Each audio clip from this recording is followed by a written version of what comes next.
आंनि हाबिला सोनाबनि जारां जोमैयाव सुदेम बेलारोम समाव जेबोला गोजा साना लासै दोबैयो आंहाबो बिब्दि दोबैफानो हाबिला जायो।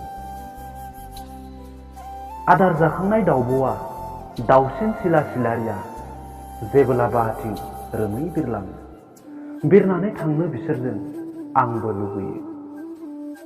रुफा गाबनि सान रोदाजों जारौरौ फुंनि महरजों जोंथि जोंब्ला निहिरा दुबुरि सायाव आंबो जोंनो लुबैयो बुहुम बिखायाव।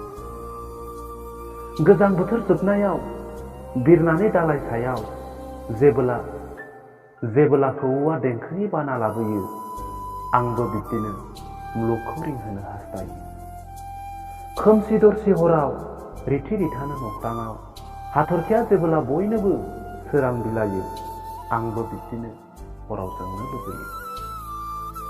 हा आरो नख्रांजों मोनसे देहा महरजों गोजानाव जेराव गोरोबलायदों नागारनानै दुखु दुंहाव बे मुलुगखौ आं थांगौमोन दा नेवसिनानै बे हादरखौ।